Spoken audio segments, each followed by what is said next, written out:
Hello folks, welcome to Forever Great in Conversation episode 4, and it's at home. We are not allowed in the studio, as I'm sure we're all aware of the reasons why. Hopefully lockdown will ease pretty soon, but Forever Great in Conversation goes on. For those of you who are watching via the YouTube channel, thank you so much, and for those of you who are listening via podcast, again, it is great to have you with us. I'm absolutely delighted to have Kevin Brown with us today. Before we have a great chat with Kevin and you get to see his face, I'm going to give you a bit of a brief overview of what Kevin's all about. So, founder of Ayrshire Fit Dads, known as FADS, Kevin Brown set up the group in August 2018 to support and provide a safe place for men to talk about fitness, nutrition and mental health. Now almost 3,000 members strong, the movement continues to grow and inspire many positive outcomes. Recognised for his contribution, Kevin picked up the North Ayrshire Community Sports Award in 2018, in addition to Unsung Hero accolade at the West FM Cream of Ayrshire Awards in 2019. He is married to Danny and has two beautiful kids, Lewis and Tilly. Now, the awards, let's just get this clear. Kevin didn't put the awards in. I was aware that he was recognised. I thought it was important that we should be mentioning this recognition. So, Kevin, how are you? I'm good, Frank. Given the circumstances, yep, everything's good. It's great to have you with me virtually, mate.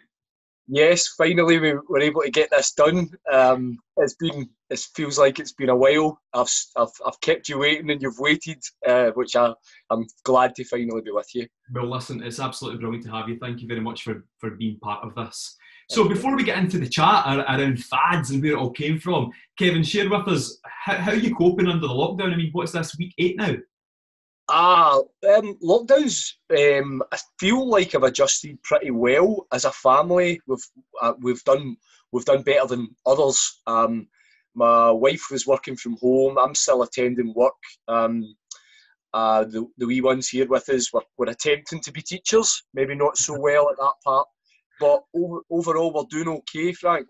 Yeah, it's been an interesting time. I think a few of us are looking forward to a bit of the easing. But I suppose what's been good is being able to spend that time with our family. That's the positive.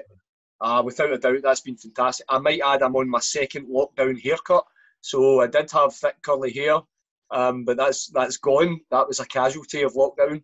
Listen, you're looking well, Kevin. The hair, the colour, and that white background is really working for you, by the way. Yeah. Keep it up. Right. So let's have a chat about Fit Ayrshire Dads. So, I mean, I'd like to kind of go back, Kevin, to 2018 when you were going through that year, the early part of 2018 before it launched in the August of that year. What was it for you what was the kind of catalyst for you to set up this concept? Tell us a bit about why you got to this place. It's an interesting one. It probably goes a bit. I often tell people the story of my friend and what happened with my friend, which I'll get to. If I take a step back before that, actually, you probably recall when I very first reached out to yourself, way back before FADS was thought up. I'd done previous bits and bobs. I touched my feet in the water with charity work and things like that. I always kind of felt I enjoyed that type of thing, but I remember a conversation with my wife and I said, it feels like I'm not quite fulfilled. It feels like there's something missing. I do recall way back, certainly I'd seen the things you were involved with Centre Stage and other things. And I recall thinking, wow, that looks quite fulfilling in terms of being able to do good on sort of a wider platform. Not about the recognition, but more about what I could take from that. But I didn't quite find what that thing was. But I was always aware there was something for me was out there. And what had happened was I had found myself physically unfit, really pretty unhealthy. I came off the back of a long-term back injury and things like that. And I was approaching 40 and I decided that I was going to try and get fit and healthy. So I began that journey and I kind of got a bit obsessed with it and suddenly realised that the fitter and healthier I got, the more it was helping my mental health. The more it helped my mental health, the more I was probably nicer to be around. That my family were able to get the best out of me. So fast forward the tape, I'm now doing really well. I'm just before August 2018. I'm fit, I'm healthy, I'm feeling happy within myself. And then I was reached out by a guy that I've known for many years who confided in me to tell me that he was feeling similar to the way I had been feeling. And he was concerned about how much of a role model he was for his son and things like this. That ate away at me, and it kind of felt like there was something I could do, but I still wasn't completely sure of what that was. I could relate to where he was, and I was acutely aware of how that was affecting his mental health. Yeah. Not everyone has that deep stubbornness or grit that maybe I was able to find. So what I decided to do was boldly try to turn social media on its head. Social media was unforgiving, is unforgiving at times, where people aren't allowed to say, I went and just attempted a run today, go me, and without the fear of a backlash or in that macho world. So I wanted to kind of create a space where any guy who was in it was completely safe. It was a nurturing environment where they were 100% supported and there would be no negative vibe at all. Now, that was the difficult part in thinking of it, because what everyone says is, you won't make that happen. That won't happen. Other people have tried, other groups have tried, and then negative things come in, people fall out. And I was just determined that I was going to do it. I was going to create a space that men could thrive, mentally, physically. But what happened after that was mind-blowing. So let's talk about that then. So obviously, this came from you being in a position yourself, Kevin, where you maybe felt a bit vulnerable in your life. You were going through a stage where I'm maybe not as fit as I once was. I'm approaching 40. I believe that a lot of people get to these places in their life, these milestone ages, and they have a kind of reflection on their life. So you were in that place, you got yourself sorted, and then a friend confided in your opinion, and you thought, actually, there's maybe something in this. Fads came about, and then what happened then? So how did it grow so quickly, do you think? What's been the quick growth been related to, do you think? So here's my thinking. So I've got a kind of theory that I give to people about why does fads work. So if you picture the scene, Frank, and you've been there, I've been there, you meet up with the lads, you have not seen the lads, your best mates for years, or a long time, and you get together to say, let's watch the football, as lads do. And you have a few beers, you spend all day together, you maybe grab some dinner, it's good times, good fun. Yet not once during that time together do either of you share the stuff that you've got going on. You sit there knowing that it weighs heavily on your shoulders, and not once do you turn around and go, how are you feeling? How's things at home? How's things at work? It would open the door to so much, but we just don't do it. And what I think happened is, I've always says Kevin Brown's not the reason fads works. It's the space that I was openly willing to say, let's talk here. Let's say that everything you've done up to now, where you bottle things up, you shoulder it, you don't share, you don't encourage all these things that's holding you back when you've got toxic people in your life that maybe are holding you back. Here's a space where all of that doesn't exist. Yeah. You can turn around and say, you know what? I'm struggling. I'm not in a good spot. What do I do? And then you have 50, 60, 100 people coming in and saying, we've got your back. What do you need? Yeah. What do you need? I'm here behind you. I can relate. Meet me. And we had guys, I mean, in the early weeks, we had guys, just random strangers, meeting in parks, going for a walk. The whole thing seemed probably quite cultish, minus the dodgy handshake or something. But it was really... It was coming from a good place. It was something you couldn't bottle up. It was secretly growing, and the numbers were trebling and quadrupling every week. And I just was going, what have we done here? And actually at the time, in Scotland and Ayrshire in particular, we were seeing a lot of male suicide. Yeah. And what I just decided to be bold. And I went on and I was doing, which I still do, the weekly live videos and stuff. And I just started openly talking about mental health, suicide, depression, self-esteem, self-belief, self-pity, all of these things. And it was almost like someone had just basically taken the lid off a fizzy bottle, and it all just came out. And guys were going, thank God. Thankfully, yeah, someone's representing us here. Someone's finally spoke out and said what was not supposed to be said. Yeah.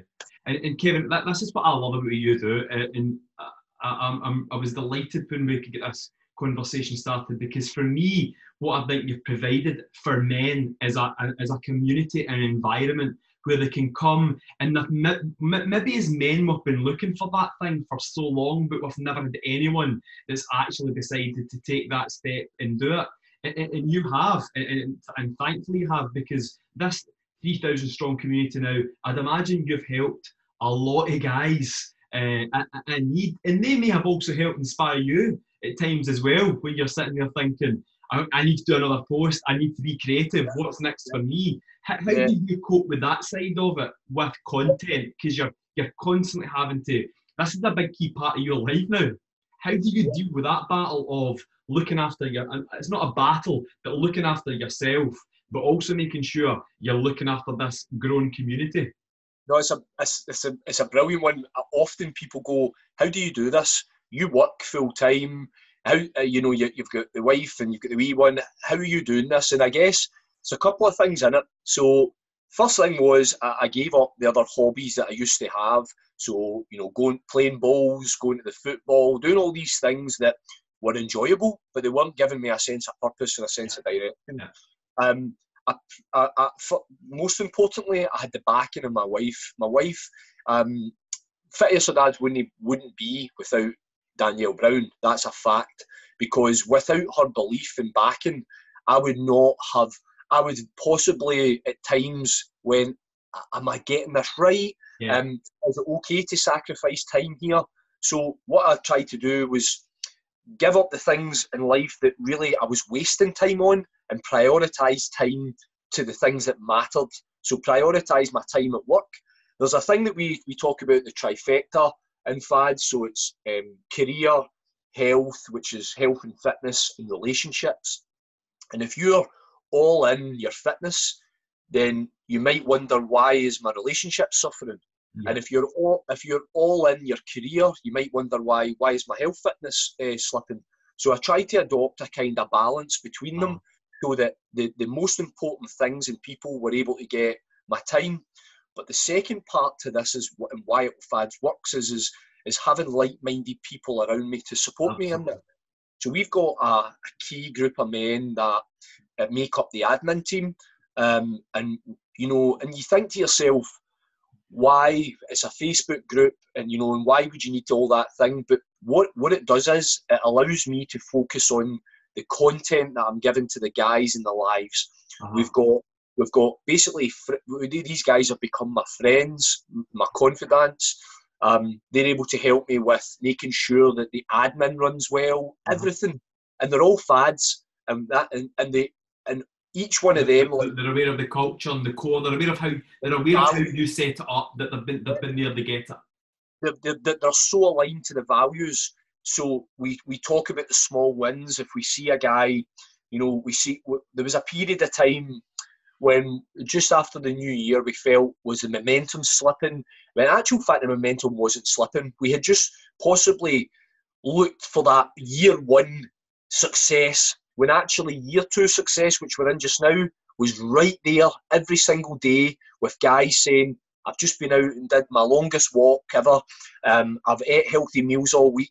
My daughter now wants to spend more time with me. Yeah. And I went, it's right there.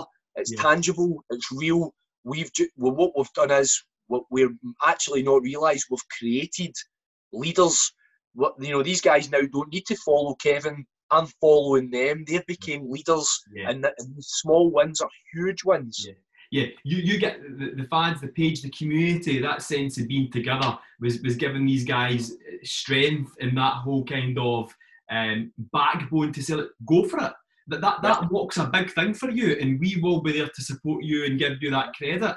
There's a bit for me where if I look at my own life and who I am as a person, Kevin, I think there's a bit about there's nothing better than a compliment for another man.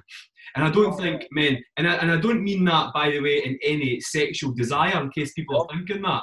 I mean, there's nothing better than a mate saying to you, or another guy saying to you, well done, go on yourself.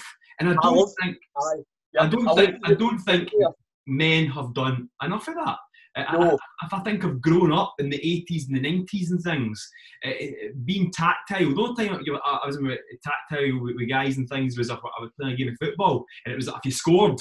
If you didn't score, you were everything was avoiding you. But I think there's something around. You've provided also a place for guys to be able to call another guy out and say, "Go on yourself," and I think that's powerful. And what you've said, you say that it's ironic. You raised that point. We see members joining all the time. So when our membership is going up to, as you said, we're just almost touching 3,000, which brings a founder forfeit for me if it hits it, unfortunately.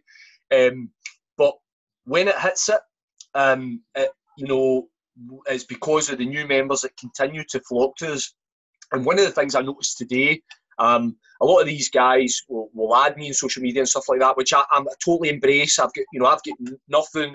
My life is pretty much an open book, which I hope that is part of me. But one of the things that I noticed today, and one of the guys who's just recently added, and he messaged me maybe in the last week to say that he's so far out the loop in fitness, he was really low, blah blah blah. So I was messaging him back and forth, really encouraging him, saying you're doing the daily challenges, this is fantastic, you're being accountable, you're committing, this is all the steps we ask you in Fit Ayrshire Dads.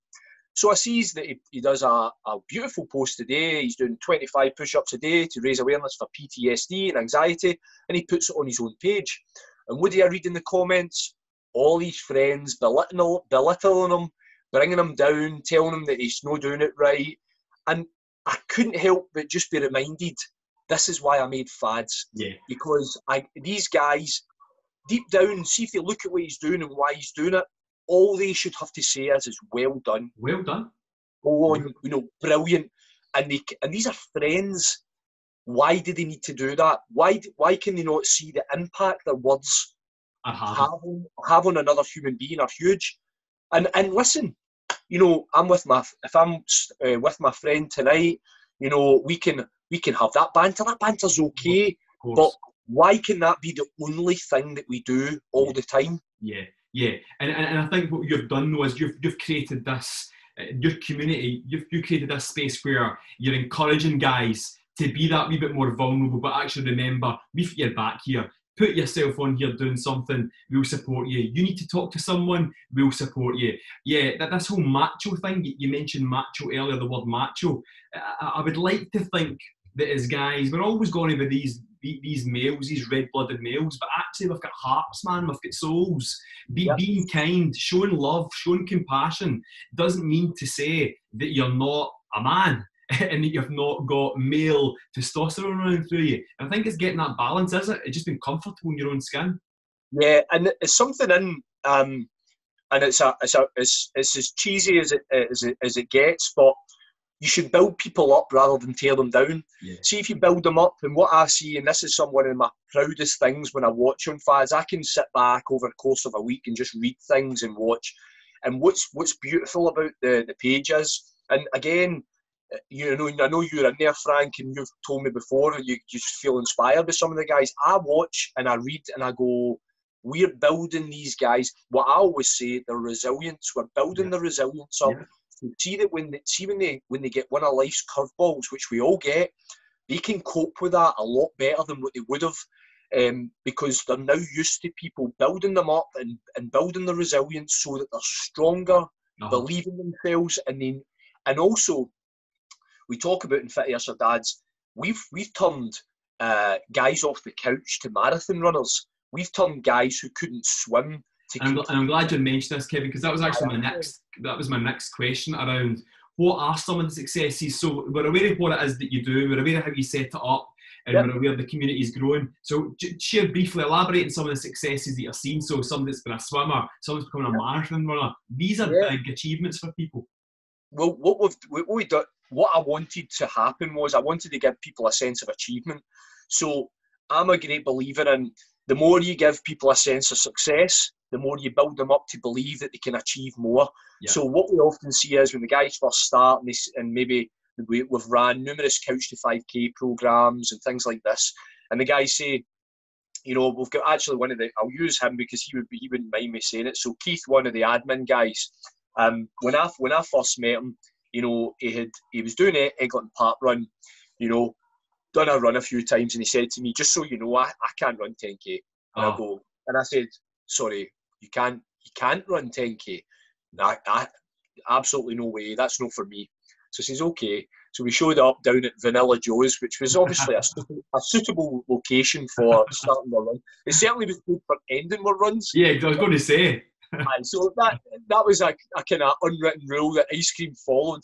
But we start off and we started running, and we get in, he went, we need to turn back. And I says, turn back, why? He says, well, we need to go back so it's 5K. I says, you're doing 10K. And he went, no. And I went, it's on, it's happening. I went, I need you to believe that you're doing this thing. I need you to trust me. And we did it. And he got back, and you could have scraped him off the ceiling. He was so high, and so much belief soared through his body that he knew, he actually went, why did I ever allow that to be a block? And when I talk about that, we've got hundreds and hundreds and hundreds of examples of we took groups up with we took guys up hills with the Bagman Rose. We've, as I say, we turned guys who couldn't run and they've completed marathons. Guys who did ultras. Guys into cycling. But more importantly, above all of that, we got guys off mental health medication. We got guys repairing relationships that were seriously damaged over time. We got guys into work. We fully furnished guys. This is a group that doesn't have any money. You know, we've created funds. Yeah. We furnished guys out in their houses. We did food bank drives. We went to nursing homes. We've done huge, powerful things. And the reason I say that is, this is why a lot of guys don't just being a fitness group was never what I wanted. Yeah. I wanted guys to feel they were part of something much more powerful, and that by doing something good and giving something back was equally as brilliant as going and doing a run or which is great, and it really powers the guys.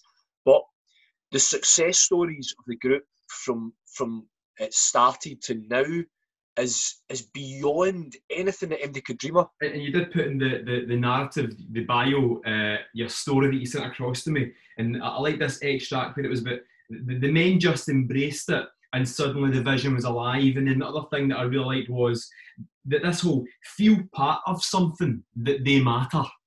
And this is the thing as well, that being able to feel part of something and belonging, a sense of belonging, and being able to matter within this community. And I think what I think about this conversation, Kevin, is where would some of these guys have been if it hadn't had been for fads? And you don't always want to be thinking in that mindset, but it does make you think about where would these guys have went? Where was the alternative?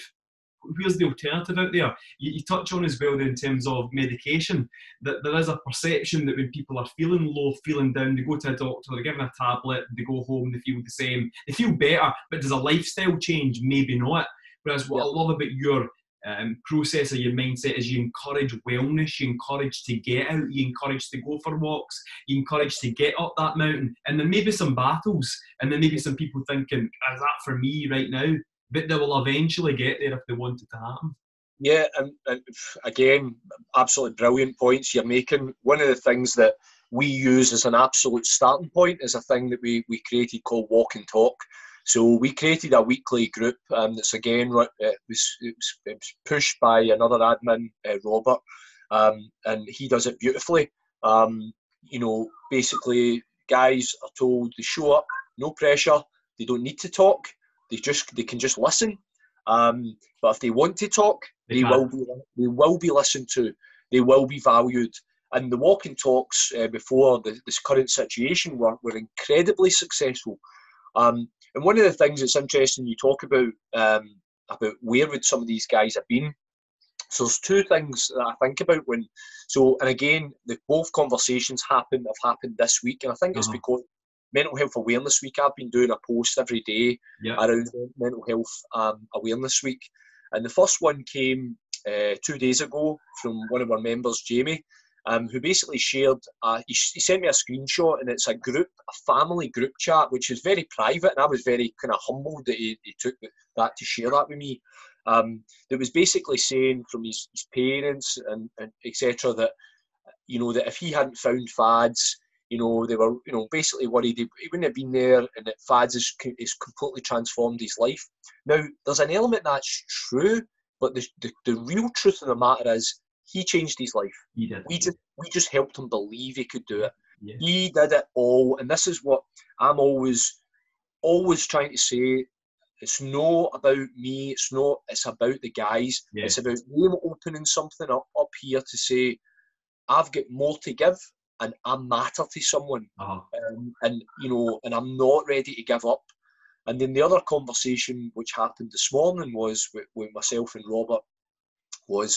Robert touched on Robert's say 47, around 47, and he says, I wonder how many guys that I've lost over the years, friends, would still have been here if something like this had existed. Yeah, I mean, come on, you can't get a better kind of recommendation and statement than that. And I think what that shows for me is the opportunity to grow this, and the opportunity that we encourage more and more people to get involved and let their voices and themselves be heard. What I wanted to ask you quickly, Kevin, was that it is Mental Health Awareness Week, and for me, I think we've never been more aware of mental health. Mental health it's like Mental Health Awareness Day now. It's part of just who we are. It's part of the everyday conversation, mental health. And I think we've still got a lot of work to do for guys. You've been working in this for nearly 2 years, am I right in saying that? 2 years this August. You've had loads of conversations, you've seen a lot of stuff, people have shared a lot with you. What is it about guys, do you think, though? What is it about us guys that we have got problems with in terms of the speaking, the opening up? I mean, I've seen in research that in 2018, 784 men in Scotland took their own life. That's an incredibly sad number. It's obviously far too large, and a lot more men than women. It's not right for, I hate even that comparison, but why do you think it is? What is it that you see in men that you think actually it can lead to that because of this? What is it we're not good at? What do we do? What's the problem, do you think? In your opinion? It seems to be, for me, that only until recently, when you saw the kind of uprising of certain mental health charities that came about through the rise in suicide and things, and we have some good ones in Ayrshire, and how social media and the media started to kind of openly talk about it and stuff. But I think before that, when you talk about institutionalised culture, so if you can train a baby in a couple of days, to do something that you want it to do, maybe not cry at night, and different sort of things. But if you talk about a grown man and you're trying to change what he has had institutionalised, put in there, that you don't really talk about your feelings, you don't kind of admit that you're maybe struggling and you need some help, all of these kind of things, it takes a bit more time to break that down. Yeah. And the guy, as I say, the example I had earlier on, I guess I was really aware that even myself, at times wasn't being fully honest with the people around me. Yeah. And I guess I've been brought up pretty well, in terms of, I've got a mum who encouraged her sons to be in touch with their emotions and to be open. And I'm really glad you've said that, Kevin, because one of the things that I wanted to chat to you very briefly about, because time's running dead fast, is that actually the this whole grassroots, there's a cracking quote, and I can't think of it right now, but there's a cracking quote around, and fix a young person, fix a kid, because it takes a lot more fixing when you get older. I can't remember, it's not exactly like that, but it's that kind of sentiment. And I think when I think of mental health, I think of grassroots. So I've got a 15-year-old, I've got a 7-year-old. Me and my wife have absolute open and honest conversation and discourse with them at the dinner table. In fact, I'm just back with a 40-minute walk with my son, because it's hard for them right now. 15-year-old locked down, can't see his girlfriend, can't get out. And it's about encouraging the conversation and not feeling... It is about conversation, is it not? Is it not about conversation?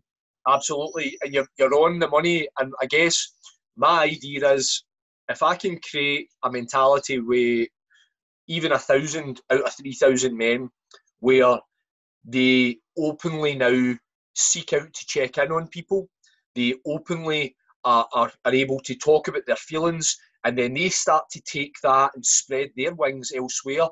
You know, there's a thing I think I said to you the other day about your vibe attracts your tribe. It's one of the... I've not stopped... Listen, I've not stopped speaking about it. So guys, just to let you all get this really clear here, it's one of the best ones I've heard for a long, long time. Your vibe attracts your tribe. It is, Kevin, honestly, it's one of my top 10 now, mate. And that's the kind of fads mentality that that kind of vibe that we've created actually is a very warming. It's a very... You feel much more at ease to... We believe to open up to, you know, somebody come, you know, that's Fit Ayrshire Dad logo on. We go to events and maybe the ladies that are there go, wow, I've heard so much about you guys. You guys are amazing. You're helping people, and we're like, wow. And that's the ripple effect that is now spreading to the wider. That we're not just a men's group. We're a kind of way of thinking. Yeah, and I think that's a point. What I do love about it is that I think there's a lot of things for women. Women are a lot better at conversing and speaking to pals, and women are great having... Women are great. I mean, I absolutely, obviously love women. I love women's company, and women are brilliant at just calling it out and talking with their husbands and talking about how crap their kids are annoying them and how bad work is. They do the opposite to what you're saying with men. When men meet up traditionally as, things are all right, guys, what about the football, what about the... And that is changing a bit, don't get me wrong. I mean, when I was at uni, I would go to Costa Coffee with my two best mates for lunch, and I would tell my papa, who was in his 70s in the days, and he was like, you go to a coffee shop with the boys. and it was that kind of cultural change, and I think we're getting better at that. But what I love what you're saying there in terms of the growth of fads, I think what's great about fads is it'd be good to look back 4 or 5 years' time and say, actually, what we've created as a society of men in Ayrshire, maybe even indeed beyond, that's used the conversational mechanisms that we have facilitated or brought to their attention. They felt safe to do it here, and they've used that themselves within their own family, and it kind of instills that confidence in them to do it maybe with their family, with their kids if they've got them. And I think that's a powerful thing as well. Yeah, I think in a nutshell, I think it's a legacy now. And I think that'll be my proudest thing, if this can become a legacy where this is the way we work in terms of men. And it won't be for everyone, nothing is. But if we can really start to affect, and these guys, kids can see their dads being positive role models. You know, my little one now kicks about with the Fit Ayrshire Kids t-shirt on, and she identifies and her dad is doing this good thing, and she wants to be part of that. I'm absolutely there with you. I think it's fantastic. So time's really going against us here. I could speak to you for the whole night, but with time's running out. So very quickly, what we do with every Forever Great conversation, Kevin, is we ask the guest 3 questions every single episode. So the 3 questions, the first question is, where's your favourite place to visit in Scotland? Oh, without a doubt, Arran. Oh, without a doubt, Arran. Tell us very quickly why. Why Arran? Because Goat Fell's there. There's nothing I love more than escaping on the ferry, big fry up on the boat, get off the boat and up that mountain, and burn the calories off. And burn the calories off. Love it. Who is the person that most inspires you? My wife, Danielle. her resolve and her attitude and everything to life, and the way she at times has sacrificed to back me is without a doubt. So, go on your wife. Massive clap for your beautiful wife. And the final one is, what's the quote that you go to, Kevin, that resonates with you, that maybe sometimes you go back to, that gives you a bit of clarity when you're maybe feeling a bit, maybe even low yourself, or you need a kind of fresh perspective? Yep, well, that actually becomes easier than what I would have expected. A week and a half ago, we lost a friend. We lost a fad, one of the pillars of the page, Stephen Gilmer.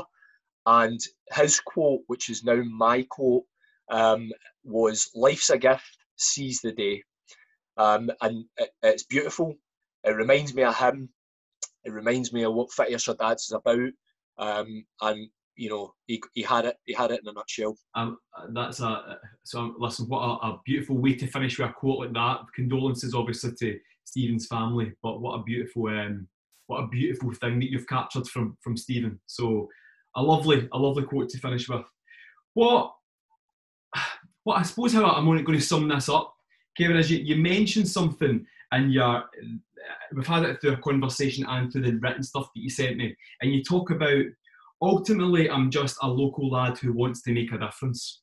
And I think that what I love about that line, and maybe it sounds so simple, it's so powerful, because what I'm all about, and I've always been about since I found where I was comfortable in my life, and I don't mean comfortable as in I'm constantly challenging myself, but comfortable with where my purpose was, or what I was doing in my life felt right, was that we need more people to be more comfortable in putting themselves out there and being that lad or lassie that's making a difference, and trying not to let anybody interfere with that. Now, obviously, you want to be positive, but in behalf of everybody in Ayrshire, every man and woman in Ayrshire, I genuinely want to thank you very much for setting this up in 2018 and helping the men that you're helping right now.